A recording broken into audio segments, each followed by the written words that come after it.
So now the next topic for us is ray diagram.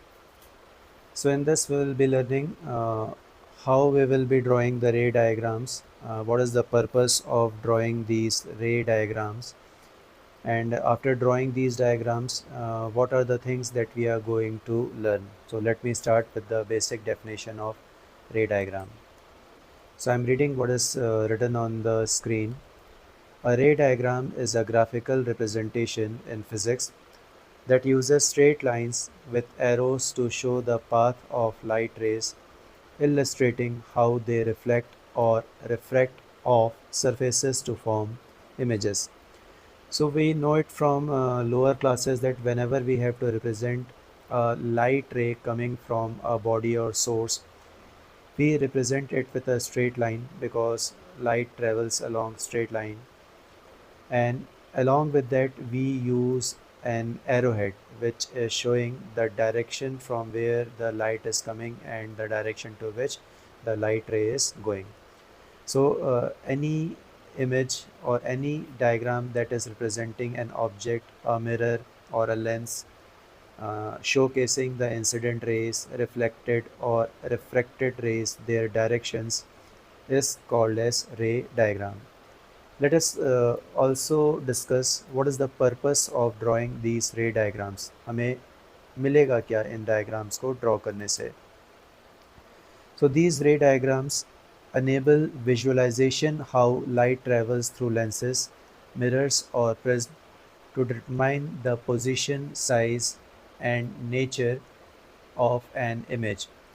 तो जब हम ray diagram बनाएंगे तो हम एक ऑब्जेक्ट की पोजीशन फिक्स कर देंगे. Accordingly we will be drawing the incident rays, the reflected और refracted rays, and after that we will be drawing the image. और इस इमेज को ड्रॉ करने के बाद हम उस इमेज के बारे में बहुत सी informations just like the position where the image is form, the size of the image, whether the image is erect or inverted, and especially the nature of image. Whenever we say nature, we are interested in two facts: whether the image obtained is real or virtual. So in short, we say that ray diagram is a picture presentation in which object is there, mirror is there, incident rays, reflected rays, and finally image along with the details of the image like nature, position, size, etc. So let me show you some of the ray diagrams for mirror, lenses and prism. The diagram right now you are seeing on the screen is showing a concave mirror. An object is there. These straight lines that you are seeing on the screen are representing the rays. The arrowhead giving the direction from where the rays are starting and where they are going. So the red arrowheads are representing the incident rays and the blue one are representing the reflected rays. This is the object and this is the image formed. Let us take one more example. Another one is a ray diagram for a convex lens. The object, the rays, the image. We will be discussing these diagrams in detail, but right now I am just giving an idea how ray diagrams are drawn for mirror lenses, and let us move for prism. So this is a ray diagram showing how the light is entering inside a prism, the direction changing and how it is emerging from the prism. So the three diagrams that we have seen now are representing the ray diagrams. Okay, let us move on to the next topic. Whenever we are drawing any ray diagram, there are certain rules to be followed. और अच्छी बात यह है कि हमें इन रे diagrams को mug up नहीं करना है, बिना समझे रटना नहीं है. हमें कुछ रूल्स मेमोराइज करने हैं and they are not too many, hardly 3 और maximum 4. If we are knowing the rules, then every ray diagram will be a very simple task for us. So let us go through these rules step by step. The rule number 1 says any incident ray parallel to principal axis after reflection will pass through focus or appear to pass through focus. You can read it twice in a very slow manner, but the things will be more clear with the help of diagram. तो चलिए एक diagram की help से इसी बात को समझते हैं. Here I am representing two diagrams. One is showing a concave mirror, another is showing a convex mirror. This is object. Let us start a ray from point B, and you can see that this incident ray is moving parallel to the principal axis. तो पक्की बात है, mirror पे strike करके इसमें reflection होगा, but reflection इस direction में है, इस डायरेक्शन में है, या उसी पाथ को फॉलो करेगा, ये रूल नंबर 1 के हिसाब से डिसाइड होगा. So the statement says any ray which is coming parallel to the principal axis after reflection it has to pass through the focus. That means जब आप इस लाइन को ड्रॉ करेंगे तो सिंपली इस पॉइंट ऑफ इंसिडेंस और focus को connect करती हुई स्ट्रेट लाइन ड्रॉ होगी, and the same line will give the path of the reflected ray. So here the reflected ray is actually passing through focus. Now let us move on to the convex mirror. This is incident ray, again parallel to the principal axis. After reflection it is moving back, but who decides that it will go in this direction only? बड़ा आसान है, आप इस point of incidence को पहले से located focus से connect करती हुई एक लाइन बनाइए and extend the same line. आप उसी लाइन को एक्सटेंड करेंगे, so this will give you the direction of the reflected रे. सो in short, any incident ray coming parallel to the principal axis, whether it is for concave mirror or for convex mirror, after reflection they will either pass through focus or they will appear to pass through focus. अब ये जो word हम कह रहे हैं appear, what does it mean? अगर मैं इस रिफ्लेक्टेड रे को बैकवर्ड एक्सटेंड करता हूँ तो ऐसा लगता है कि ये रे एग्जैक्टली इस फोकस से ही आ रही है. That's why we say it appears to come from the focus. This is rule number 1. तो यहाँ पर एरो हेड्स की हेल्प से देख लेते हैं. This is reflected ray, this will pass through the focus. Let us move on to this diagram.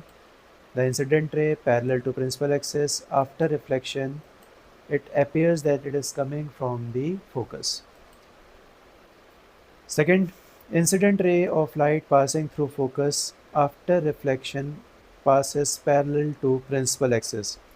ये कोई नया रूल नहीं है, ये रूल नंबर 1 का एक अदर वर्जन है, हम ये कह सकते हैं. हम कह रहे हैं कि कोई भी रे जो फोकस से पास होती है, after reflection it will become parallel to principal axis. Let us see the same thing with the help of a diagram. Here you can see a ray from point B is passing through focus and striking the mirror. This is point of incidence. After reflection, it will move back, but what's the direction? As per the rule, any ray passing from the focus after reflection will be moving parallel to, yes, parallel to the principal axis. तो ये rule number 1 का ही एक revised और revise तो नहीं, एक other version हम कह के बुला सकते हैं.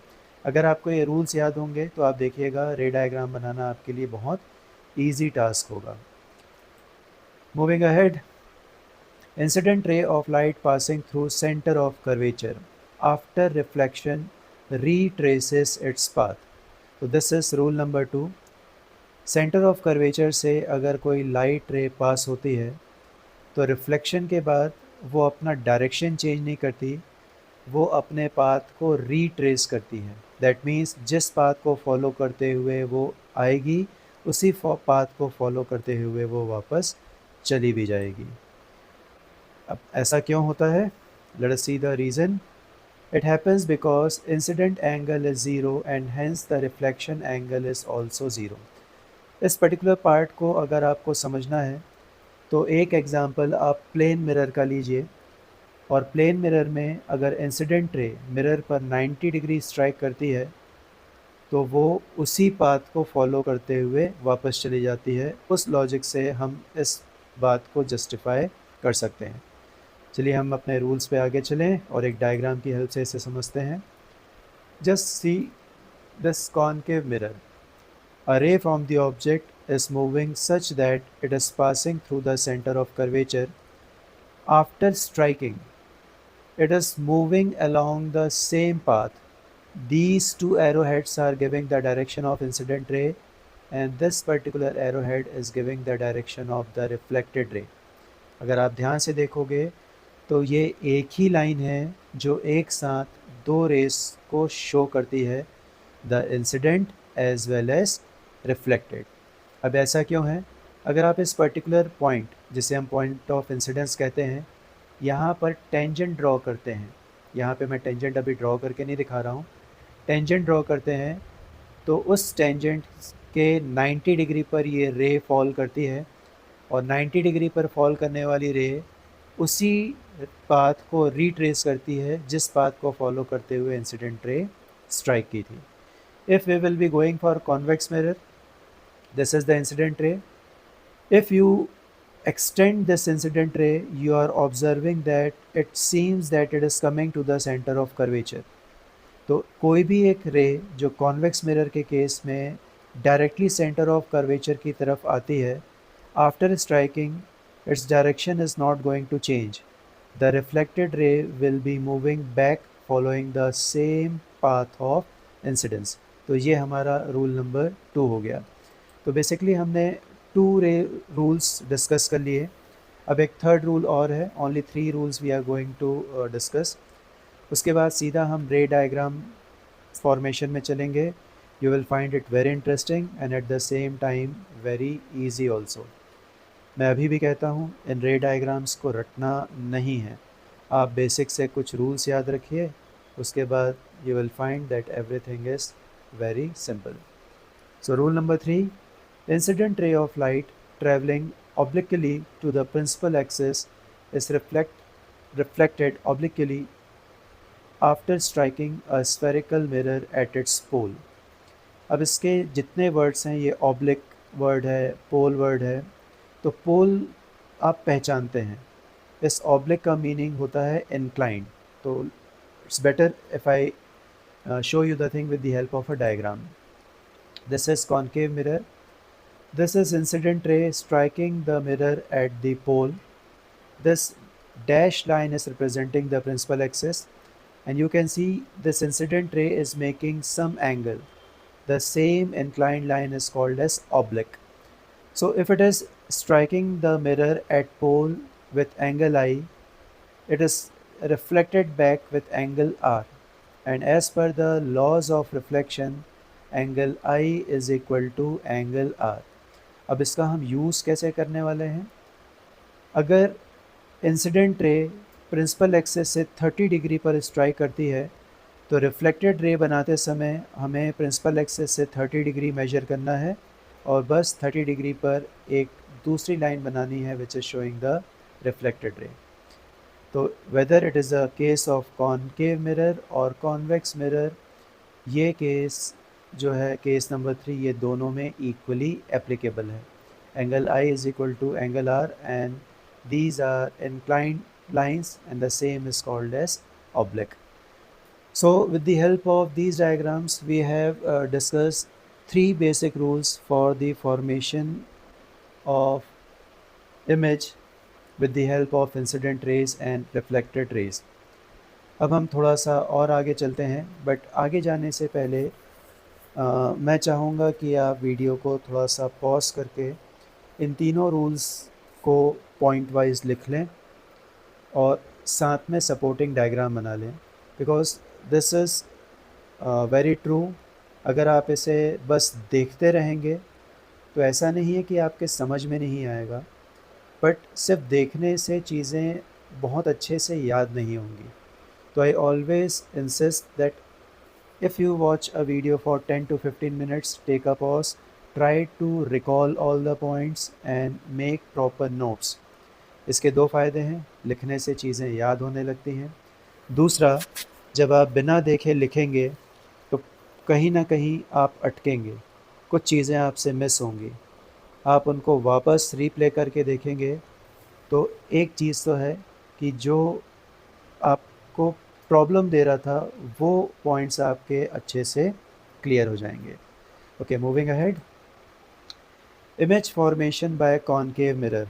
So first of all, we will be using concave mirror, and let us see how many possible cases are there and how the images are formed. So here we will draw 6 different ray diagrams. हम एक ही picture में 6 diagrams नहीं बनाएंगे.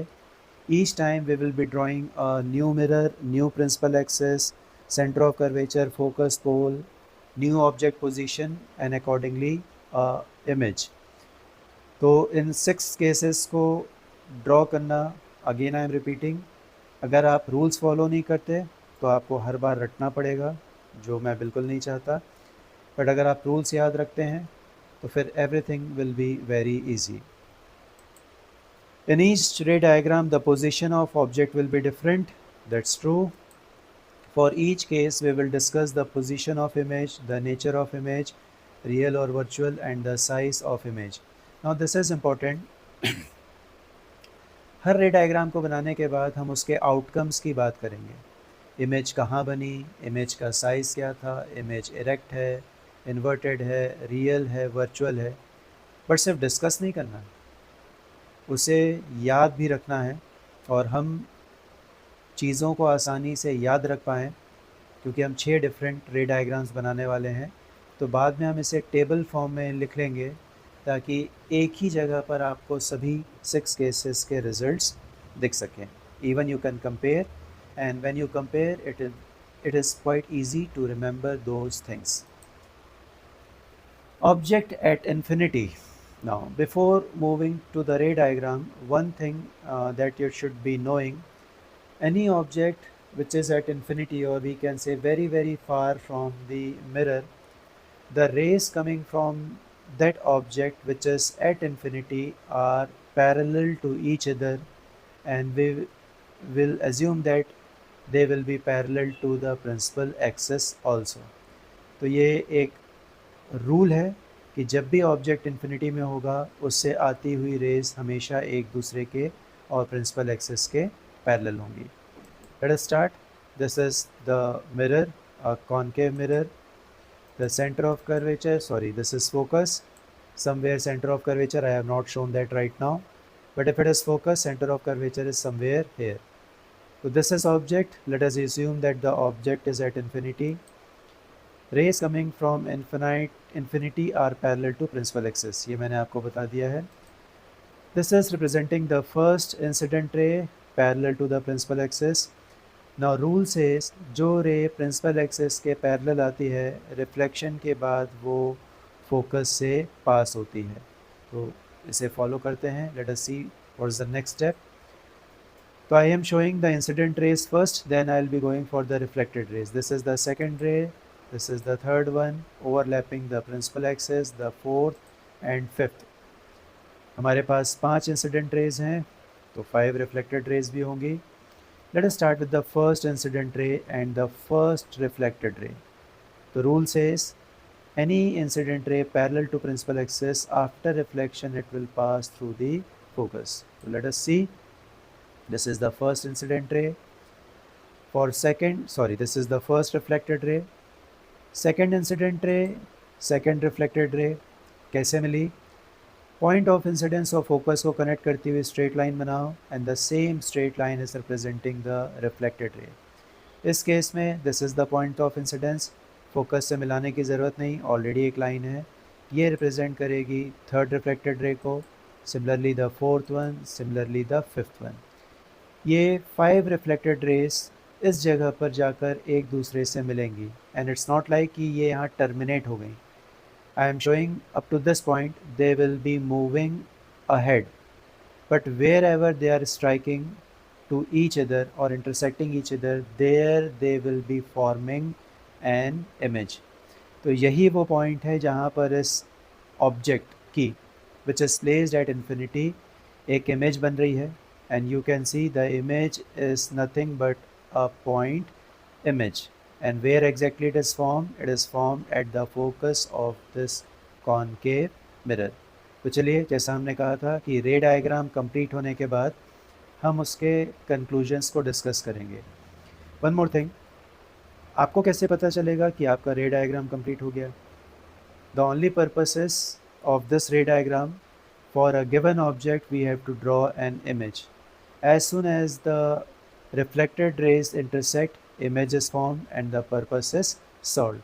तो image बन जाने के बाद हम ये consider करते हैं कि हमारा ray diagram complete हो गया. Image size is very small to that of the object. हम देखते हैं यहाँ पर object बहुत बड़ा है, image छोटी है, और image कैसी है? Very small तो है, बट अगर कोई पूछे exactly what do mean by very small, तो we must reply that it is a point image. Secondly, the image is a point image and real. When reflected rays intersect each other, the image formed is real. इसे पहचानने का एक और तरीका है, जब भी आपको इमेज मिरर के इन फ्रंट पोजिशन पे मिले, image will always be real. पर क्या ऐसा भी होता है कि इमेज मिरर के पीछे मिलती है? बिल्कुल मिलती है. इनफैक्ट जिस प्लेन मिरर को रोज़ आप देखते हैं, जिसको देखकर आप तैयार होते हैं, उसमें जो इमेज है वो मिरर के बिहाइंड ही मिलती है. तो ध्यान रखिएगा, any image which is formed in front of mirror वो रियल होगी. Any image which is formed behind the mirror that will be virtual. तो हमारे कुछ केसेस रियल इमेज के बनेंगे और कुछ cases virtual. Image obtained at F only. Here F represents the focus. तो image की जो position है वो focus पर है, size point size है, and nature जो है वो real है. अब इसमें हम inverted और erect की बात इसलिए नहीं कर रहे हैं क्योंकि एक point के लिए उसका erect या invert होना कोई मायने नहीं रखता. Point is just a point. So this is the first case. Let us move on to the second one. When the object is beyond the center of curvature of a concave mirror, so I am showing the polished surface, the reflecting surface. This is the sphere of which the mirror is a part. So this is the center of curvature, the principal axis. This particular point that you are seeing is nothing but the pole, और इनके बीच में कौन सा point रहता है? Focus. Exactly C to P is nothing but radius of curvature, and F to P is called as focal length, and focal length is exactly half of the radius of curvature. अगर radius of curvature 6 centimetre पर है तो centers of curvature से focus 3 centimetre and focus से pole is also 3 centimetre. So I have placed an object. Let the name of object be AB. The object is far in front of infinity but still behind the center of curvature. Object infinity से बहुत आगे आ गया है but mirror के centre of curvature के behind है. So let me start.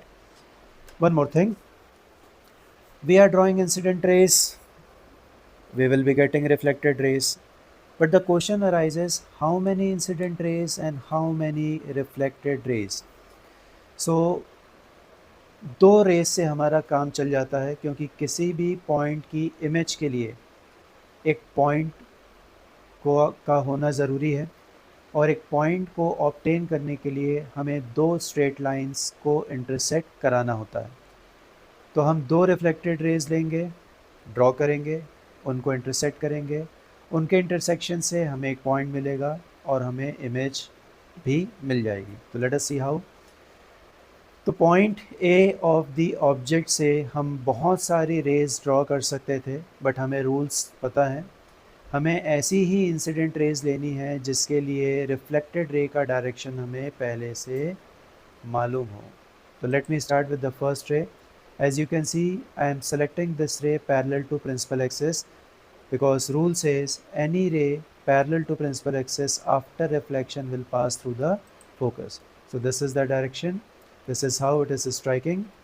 Now this line is representing the direction of reflected ray. अब देखिए, हमें रूल याद था, हमने बिना टाइम वेस्ट किए इसको ड्रॉ कर लिया। अगर आपको रूल याद नहीं होगा तो आप ऐसे डायग्राम्स को रटते रहेंगे, अपनी एनर्जी भी वेस्ट करेंगे और टाइम भी। So this blue head is representing, arrowhead is representing the reflected ray, and this is how it is moving from point of incidence, passing through focus and moving ahead. अब एक reflected ray से image नहीं मिलेगी, एक और reflected ray की ज़रूरत पड़ेगी। तो दूसरी रिफ्लेक्टेड रे जो सॉरी इंसिडेंट रे जो मैंने ली है passing through centre of curvature, so this is arrowhead representing the direction of incident ray. अब ये आगे बढ़कर मिरर से टकराएगी। अब सोचिए, याद करिए, इस इंसिडेंट रे के रिफ्लेक्शन से जो रिफ्लेक्टेड रे मिलेगी उसका डायरेक्शन क्या होगा। तो rule number 2 says if the incident रे is passing through centre of curvature, the reflected ray will retrace its path. जिस रास्ते आई उसे रास्ते लौट जाएगी। This blue arrowhead is representing the reflected ray and this is following the same path. So incident ray number 1, reflected ray number 1, incident ray number 2, reflected ray number 2, and these two reflected rays are intersecting here. So here we get the image. Exactly we are getting image of point A. इसके नीचे बहुत सारे points होंगे, उनसे भी बहुत सारी raise हम बना सकते थे, बट इतनी सारी रेज बनाएंगे तो डायग्राम में क्लैरिटी नहीं रहेगी। So for that reason we are just drawing image of point A and we are assuming that there are many other points. We have drawn image of many other points and joining those points we get the complete image. So this is body AB and this is its image A dash and B dash.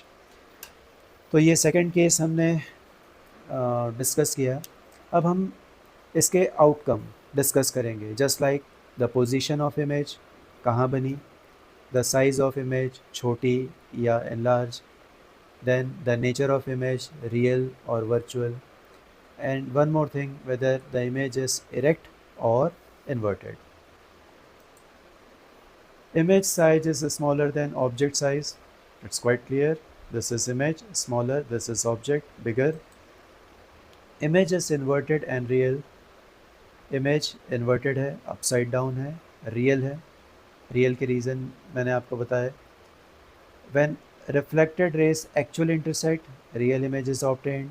And the second one is any image obtained in front of mirror is always a real image.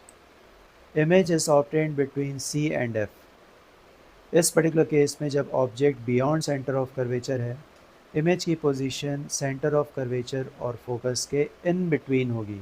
Remember, I am saying in between. That means the image can be obtained anywhere between C and F. Okay, यहाँ पर मैंने इसी case 2 के लिए एक और रे diagram लिया है, so that I can make it very clear कि आपको डायग्राम रटने की ज़रूरत नहीं है। The first ray is parallel to principal axis, the reflected ray is passing from focus. अब इस बार मैं सेकेंड रे को सेंटर ऑफ कर्वेचर से पास नहीं करता, तो कहाँ से पास करें? इसे सीधा स्ट्राइक करेंगे पोल पर, ऑब्लिक। जितने एंगल पर ये स्ट्राइक करेगी उतने ही एंगल पर ये रिफ्लेक्ट होगी। तो दिस इज़ द सेकेंड रे, ये यहाँ पर स्ट्राइक करती। If this angle is 20 degree, 20 degree पे यहाँ से आपको रिफ्लेक्टेड रे मिलेगी, and again you will be getting the image same size, same position. So the purpose of showing the second case in a second mode, आप किसी भी तरीके से दो इंसिडेंट रेस और दो रिफ्लेक्टेड रेस को ड्रॉ करिए, इमेज वैसे ही मिलेगी, वही मिलेगी, कोई चेंजेस नहीं होंगे। तो रटना नहीं है, रूल्स बस याद रखिए, काम आपका आसान हो जाएगा। प्रिंसिपल एक्सेस है, ये सब हमने डिस्कस कर लिया है, वापस इस पर नहीं जाएंगे। केस नंबर 3 आप एक बार पढ़ के देखिए।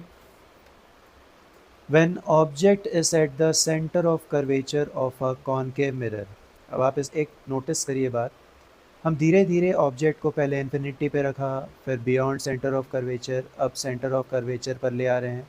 That means we are gradually bringing the object more and more closer to the mirror. Infinity, infinity से पास लाया, बियॉन्ड सी, अब हम सी पे लाएंगे, फिर सी से आगे, फिर एफ पे लाएंगे, फिर एफ से आगे. देखते हैं, ओवरऑल 6 केसेस बनाने हैं और हम केस नंबर 3 तक पहुंच गए हैं. This is pole, this is the position of focus, this is the object name as A, B. अब क्योंकि कुछ रूल्स आपको याद होने लगे हैं इसलिए मैं टाइम थोड़ा सा कम लूँगा. This is the first incident ray, parallel कहाँ से पास होगी सबको पता है, फोकस से. तो चलिए फोकस से पास करा देते हैं. फर्स्ट रिफ्लेक्टेड रे, एक रिफ्लेक्टेड रे से तो डायग्राम नहीं बनेगा. इट इज़ जस्ट लाइक क्या एक हाथ से ताली बजती है, नहीं बजती.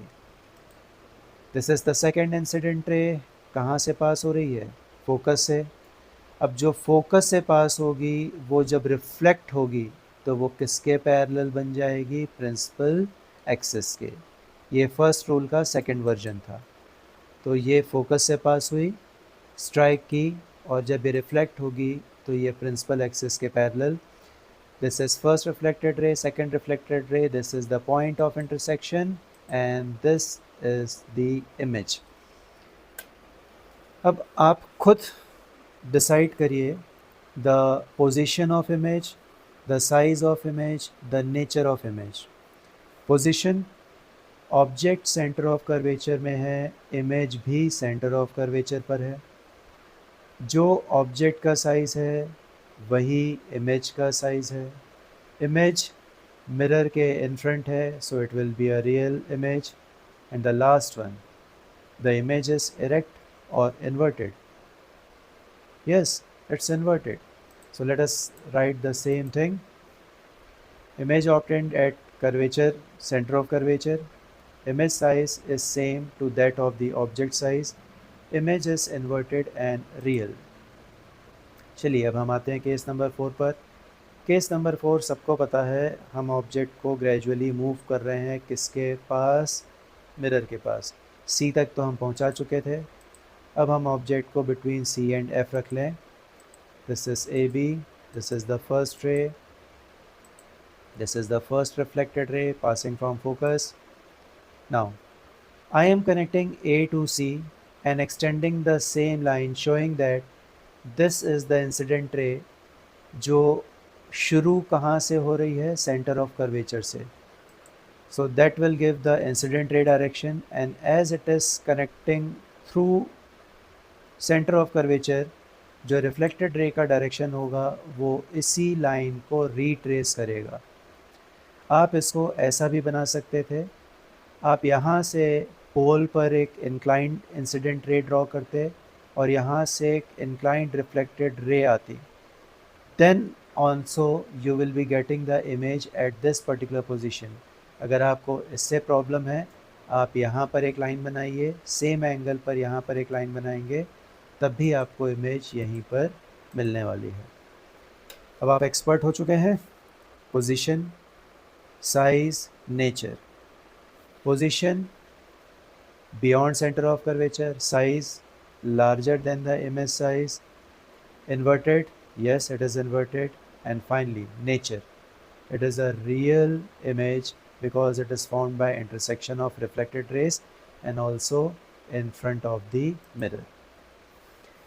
Image size is bigger than of the object size. Image obtained beyond center of curvature. Image is inverted and real. Moving on to the fifth case. बताइए, ये तो लिखा हुआ है, मैं नहीं भी लिखता तो पता था. पास आते आते आते अब बारी है फोकस की, तो जल्दी से फोकस पर बना देते हैं ऑब्जेक्ट. नाम दे दिया A B, the incident ray, the reflected ray. अब तो याद भी हो गया होगा. फिर वही सेंटर ऑफ कर्वेचर, पर ज़रूरी नहीं कि आप ऐसा लें, आप यहाँ से भी कहानी दोहरा सकते थे. The incident ray, the reflected रे. चलिए देखते हैं, आप चीज़ों को सिर्फ देख रहे हैं या आप उन्हें कीनली ऑब्ज़र्व भी कर रहे हैं. लेट मी सी, क्या ये दोनों रिफ्लेक्टेड रेस एक दूसरे को इंटरसेक्ट करती हुई दिख रही हैं? स्क्रीन पे तो नहीं दिख रही हैं. चलो, क्या ये दोनों एक दूसरे के पैरेलल दिखाई दे रही हैं? कितने लोगों को ये पैरेलल दिख रही है आप मुझे बता तो नहीं सकते, but I think most of you can see that these two reflected rays with blue arrowheads are parallel to each other. अब यहाँ पर एक समस्या आ गई. Now what's the problem? To get an image, it is necessary that the rays must intersect, and we are saying that these two rays are parallel. That means they will never intersect. So in this case, we go with an assumption that these rays will extend to infinity, and somewhere at infinity they will be intersecting each other. तो कहीं ना कहीं infinity पे जाकर intersect होंगी, हमने मान लिया. जहाँ इंटरसेक्ट होंगी वहाँ इमेज बनेगी. अब इमेज छोटी बढ़ेगी कि बड़ी बनेगी. इमेज यहाँ बनती तो साइज़ ये रहता, इमेज यहाँ बनती तो साइज़ कुछ ऐसा आता, इमेज यहाँ बनती तो साइज़ कुछ ऐसा आता. अब ये तो इन्फिनिटी पे बनेगी तो इमेज साइज़ क्या होगा? It will be infinitely large. Object erect है, इमेज इन्वर्टेड बनेगी कहीं इन्फिनिटी में, पर मिरर के सामने तो नेचर रहेगा real. Image size is very big then that of object size. Image is inverted and real. Image obtained at infinity. तो 5 केसेस हो गए हैं. अब समय आ गया है कि ऑब्जेक्ट को F से और आगे ले जाएं. और कितना आगे? पोल पे नहीं जाएगा, मिरर के पीछे नहीं जाएगा, in between focus and the pole.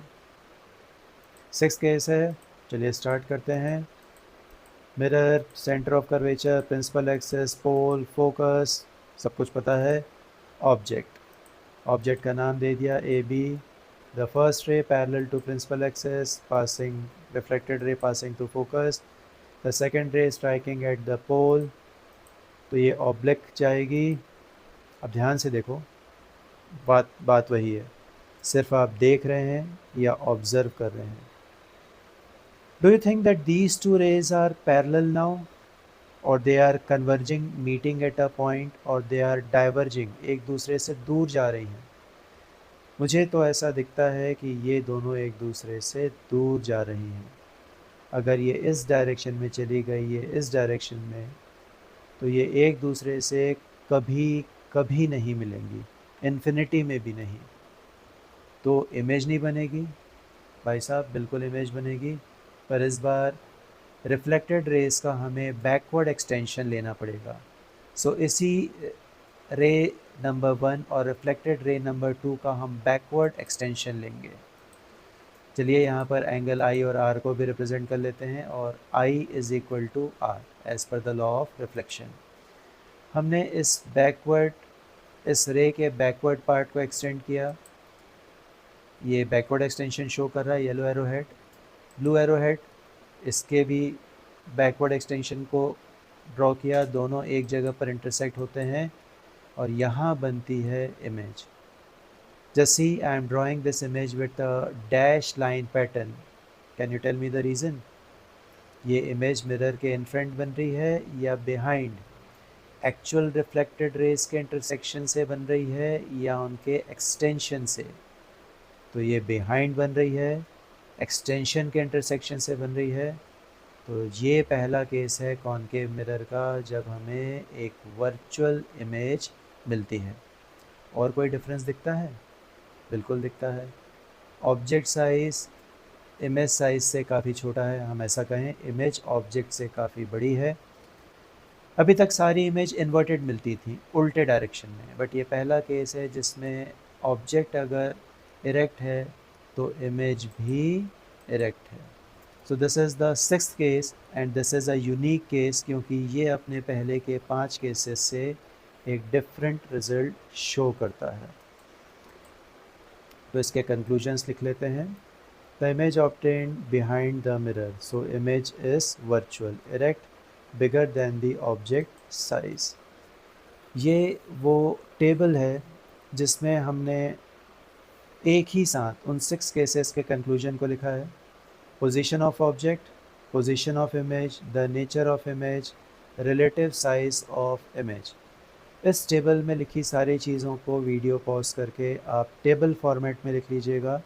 इसे अपनी स्टडी टेबल में कहीं चिपका लीजिएगा सामने दीवार पर. जब भी समय मिले देख लीजिएगा. क्योंकि इससे MCQs बनते हैं। आप हर बार रे डायग्राम बनाकर इमेज की पोजीशन नेचर ढूंढेंगे एक MCQ को अटेम्प्ट करने के लिए, तो ये समय की बर्बादी होगी। समझ तो हमने लिया, अब समय है याद रखने का।